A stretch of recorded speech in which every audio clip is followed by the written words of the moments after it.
Oi, gente, eu me chamo Tainá, tá? Eu tô fazendo a continuação do primeiro vídeo, então, porque o vídeo também ficou muito longo. Aí eu tô explicando, né, o meu processo da minha gestação até a perda do meu bebê, do meu feto, de 8 semanas, tá? E como foi que tudo aconteceu, o processo passo a passo, principalmente para as pessoas que estão passando, né, e passaram pela mesma coisa que eu, tá? E por incrível que pareça, eu achava que eu era um caso em, sei lá, mas não. Existem muitas mulheres que passam pelo mesmo processo, tá? E, enfim, vamos lá para eu concluir o raciocínio. E pode ficar um pouquinho assim tremido porque eu tô ainda de repouso. Então eu tô na cama e aí eu tô falando com vocês sentada aqui na cama. E aí esperei, né, o processo. Aí eu fiz tudo. Quando eu descobri o primeiro exame que meu feto, meu bebê, ele já estava sem batimentos cardíacos, esperei uma semana e alguns dias para poder fazer outro exame, né? Mas eu fiz particular. E antes de esperar tudo isso, eu também pesquisei, vi testemunho de outras mulheres que passaram pela mesma situação. Tem um tipo de gestação também que é anebrionária, alguma coisa assim do tipo, que o saquinho vitelíneo se desenvolve e o bebê, né, o feto, se desenvolve um pouco mais tardio. Eu pensei que também poderia ter acontecido isso comigo. E aí, várias coisas passando na minha cabeça, e eu pesquisando. E até aí, né, eu fui carregando tudo comigo. Porque quem mais sente, gente, é a pessoa que tá passando por isso, tá? As pessoas podem até chegar e falar assim, poxa, sinto muito. Eu, na minha cabeça, fico, eu sei que vocês sentem, mas quem mais sente sou eu, né? E o processo do depois é bem mais difícil do que você já está, porque quando acontece isso, tudo isso que aconteceu comigo, o processo de retirada é muito pior mesmo, porque, poxa, é uma sequência de fatos, mas eu vou explicando aqui. Aí quando chegou uma semana depois, alguns dias, eu fui lá e fiz outro exame particular. E nesse exame particular, a médica conversou comigo novamente. Aí eu expliquei tudo a ela, né? E eu também tenho um cisto dermoide, né? No meu ovário esquerdo. Tanto que a minha gestação, ela foi pelo ovário direito, não foi pelo esquerdo. E aí ela falou assim, não, mas o cisto dermoide, ele não influencia em nada. O cisto dermoide, ele você tem, mas não tem nada a ver com o que aconteceu da gestação. E aí eu, mesmo assim, procurando respostas, sabe? Pro que poderia ter acontecido, o que foi que eu fiz de errado e tal, porque você sente uma culpa muito grande, né, de tudo.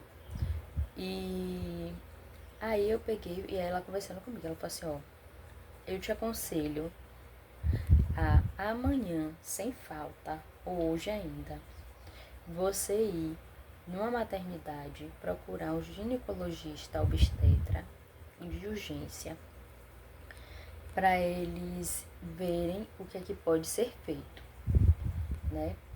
E aí, no mesmo dia eu não fui. Por quê? Porque para mim foi outro choque, né?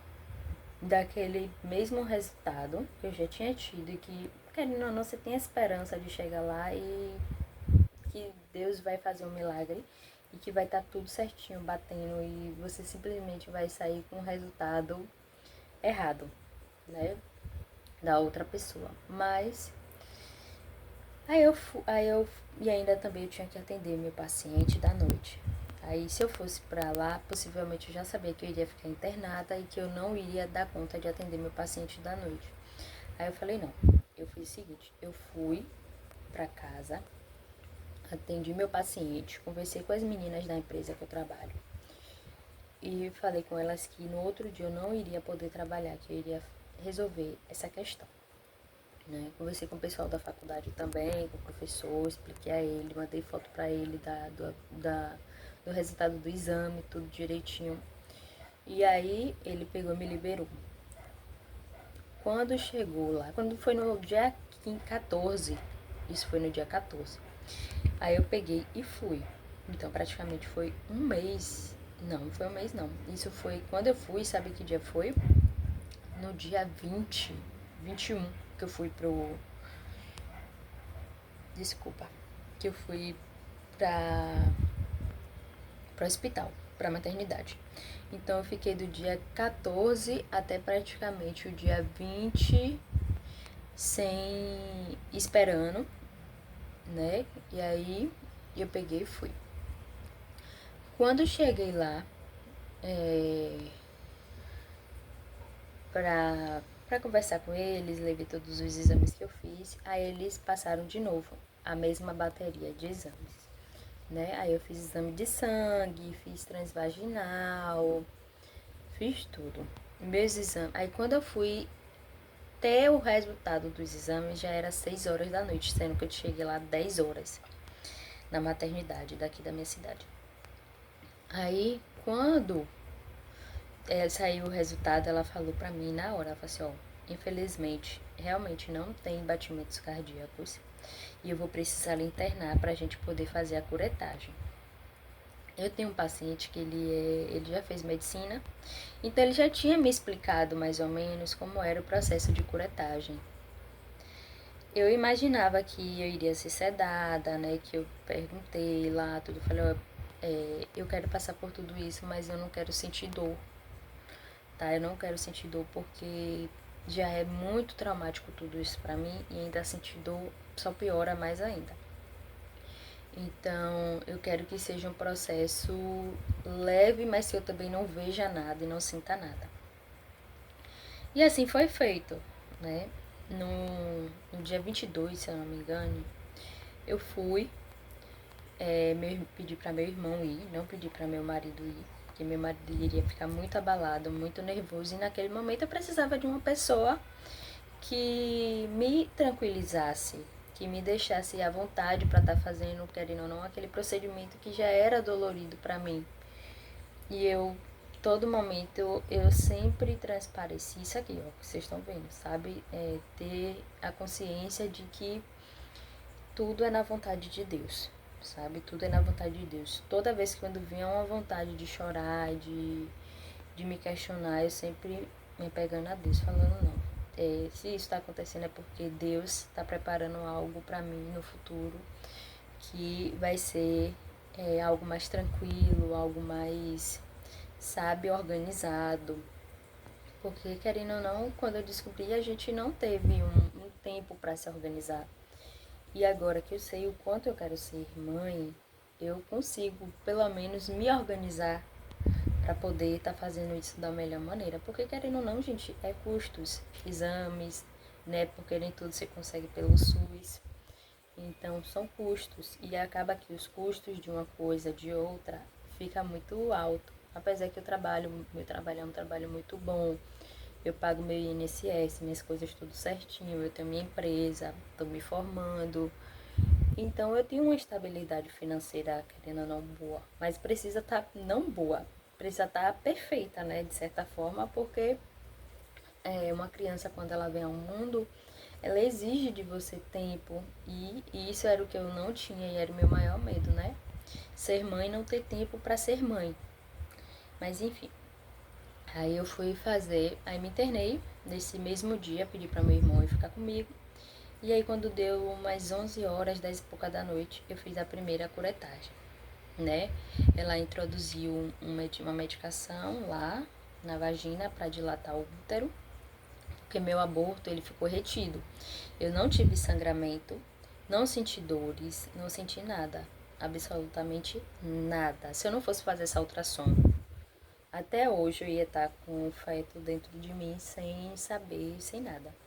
Porque até os sintomas assim da gestação, eu ainda alguns ainda estava tendo, né? Mas fora isso, sem sangramento, sem nada. Aí eu fiz a primeira curetagem.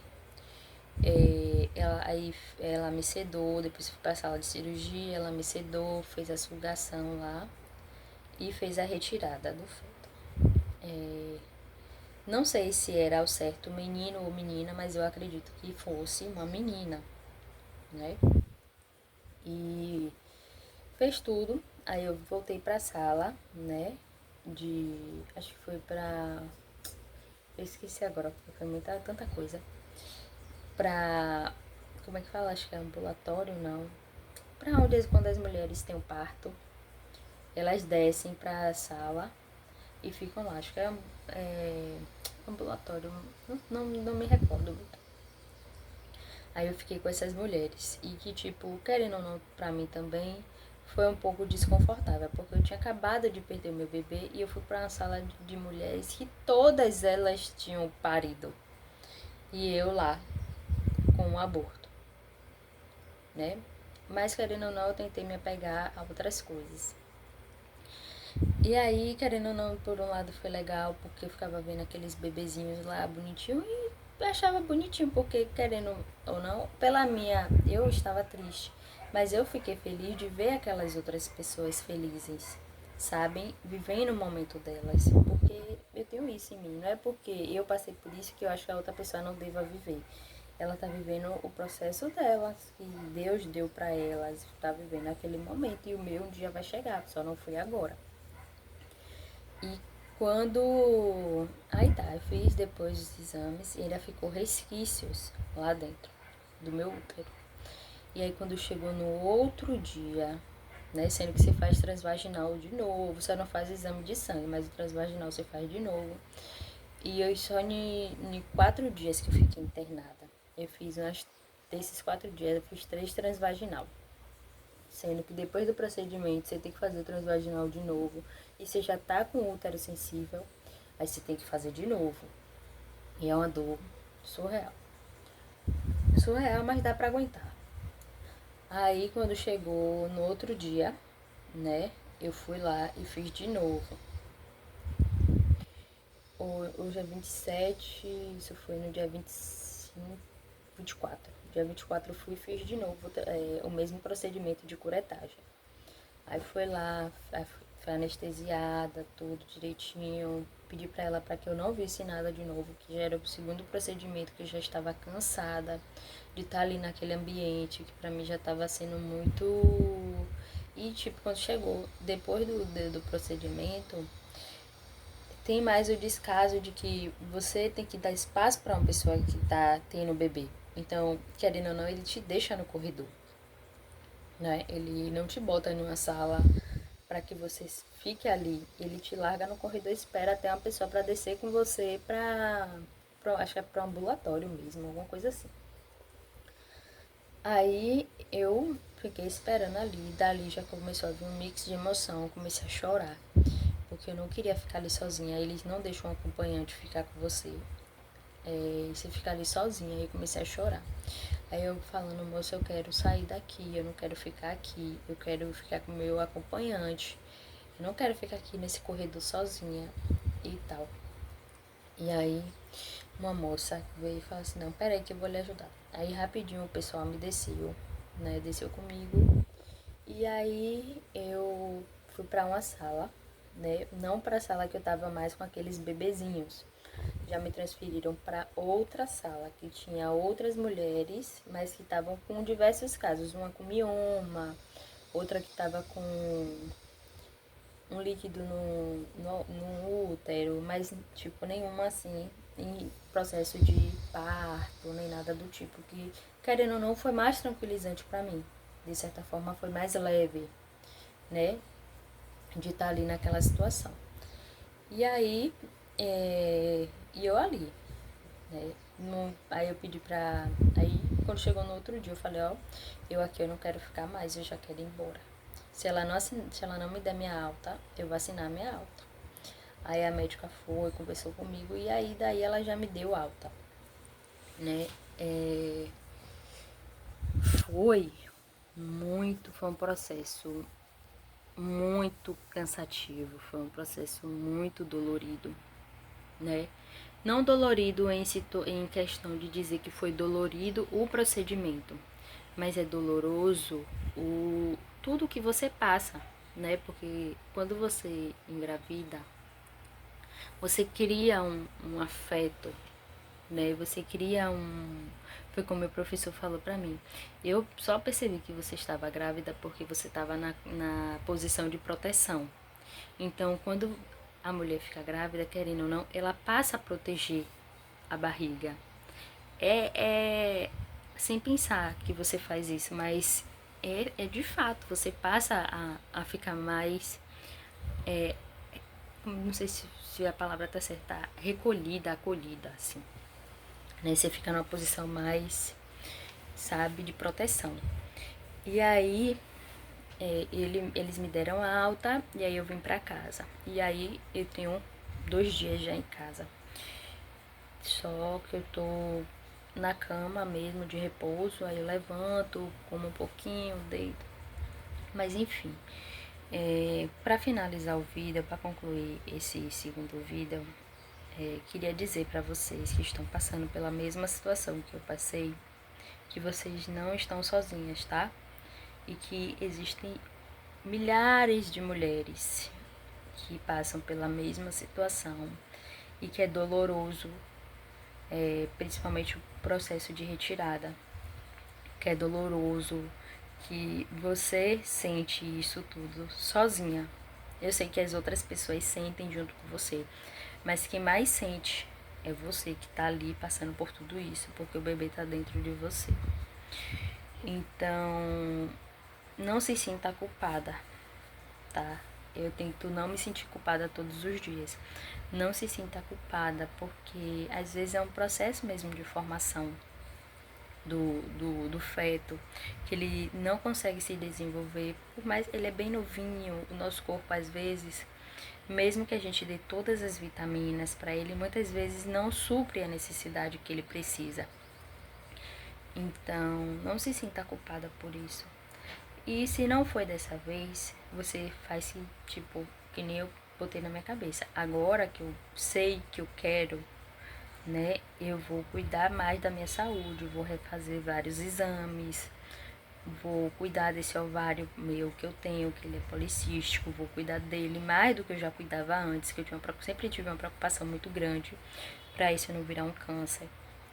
Então, vou me cuidar mais.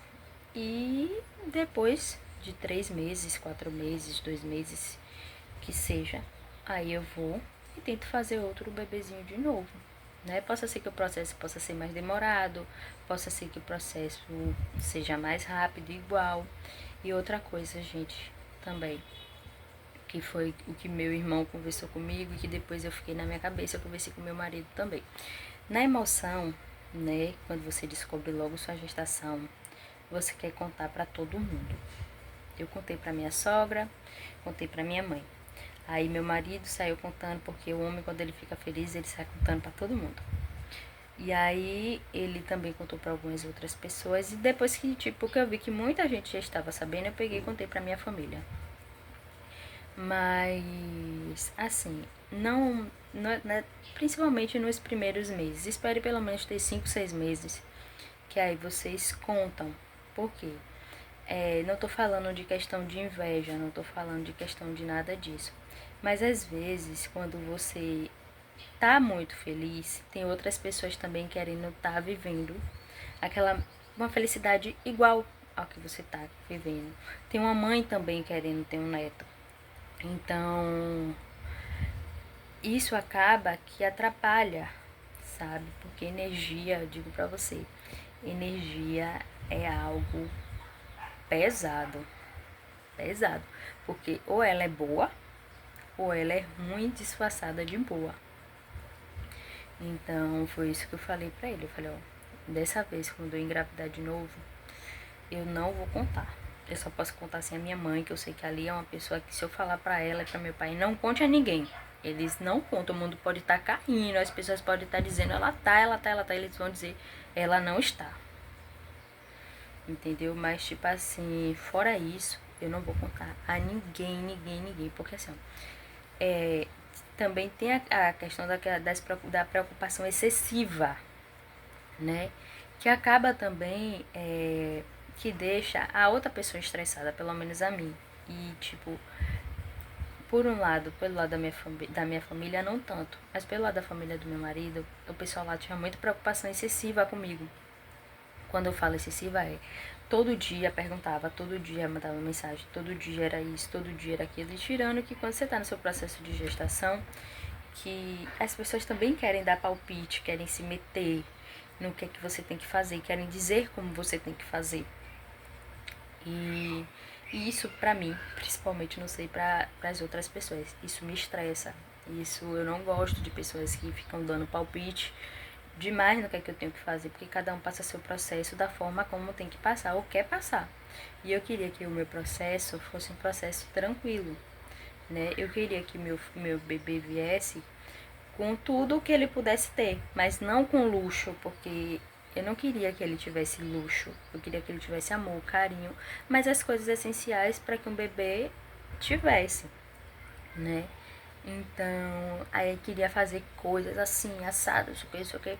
E aí muitas vezes eu tinha que dizer, isso aí quem tem que resolver é a gente, que é pai e mãe, entendeu? A gente que tem que resolver, não é vocês e tal. E aí eu fui conversar com a prima do meu marido, que ela é psicóloga também, porque, querendo ou não, né, eu sou uma pessoa assim, que quando eu falo demais a mesma coisa e a pessoa não consegue compreender, eu passo a ser grossa. Aí eu peguei, fui conversar com ela, falei, como é que eu faço para falar com as pessoas para não me tornar uma pessoa grossa? Aí ela me orientou também, ela falou assim, você fala assim, que você que é o pai, que você que é a mãe, ele é o pai, vocês que tem que resolver, não é essas pessoas e tal.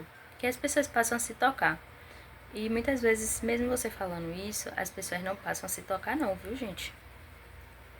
Quando eu fui mesmo Quando aconteceu tudo comigo, eu nem contei a ninguém, só contei depois que eu fiz o procedimento. Que aí eu cheguei no grupo e falei, gente, não queria dar essa notícia, mas a gente perdeu o bebezinho e tal e tal. E ainda bem que eu só falei depois, porque quando eu falei, queria um monte de gente ir pro hospital. E eu falei, gente, não precisa. Não precisa, só precisa ir as pessoas que eu pedi que fosse ficar comigo. Eu não queria que minha sogra fosse, não queria que meu marido fosse, não queria que minha tia tal fosse. Por quê? Porque iria me dar mais ansiedade. Eu iria ficar mais nervosa, porque não era aquelas pessoas que eu queria ali. Eu queria que minha mãe tivesse. Eu queria que meu irmão. A pessoa que eu mais queria era meu irmão. De todo mundo, nem minha mãe no momento eu queria. Tanto que, graças a Deus, Deus disso, ele pelo menos tocou no meu coração. E todas as vezes que eu precisei fazer o procedimento, quem estava comigo foi meu irmão. Nos dias que meu irmão estava, foi os dias que eu fiz o procedimento. Porque se minha mãe estivesse lá no dia que eu fui fazer o segundo procedimento, eu ia fazer, mas tipo, já ia acordar daquela situação já pensando na minha mãe. Porque eu sabia que ela ia ficar nervosa, eu sabia que ela ia ficar ansiosa e eu não ia ter uma paz para poder fazer. Entendeu? Então, é isso. Esse aqui foi o meu relato, né, de um aborto retido, mas eu não tive sintomas, não tive sangramento, não tive nada. Então, se acontecer alguma coisa parecida com vocês, não esperem muito, tá? Vá, procure um médico, procure uma maternidade para resolver. Não espere 15 dias, 20 dias, um mês para refazer exames, porque você pode pegar uma infecção, tá? E depois, se você precisar fazer curetagem ou qualquer outra, refaça seus exames, mesmo que seja um particular ou em outro lugar, para que você tenha 100% da certeza que todo o material foi retirado do seu útero, para não dar uma possível infecção tardia. E aí você tem que resolver isso de novo, que eu fiz, mas eu também, depois de 15 dias, ele já me deu a guia para eu estar fazendo outro transvaginal. Então, procure um médico, não fique esperando. Eu sei que é doloroso mesmo, mas a gente precisa se cuidar, tá? Para poder cuidar desse novo ser que possivelmente você vai gerar. E é isso, eu espero que ajude várias pessoas e eu expliquei da melhor forma possível tudo que aconteceu comigo, tanto que esse vídeo ficou bem mais longo do que o outro. Mas é isso, viu? Um beijo, um abraço forte e muita cura pra gente, pra que a gente consiga, né, fazer dar tudo certo.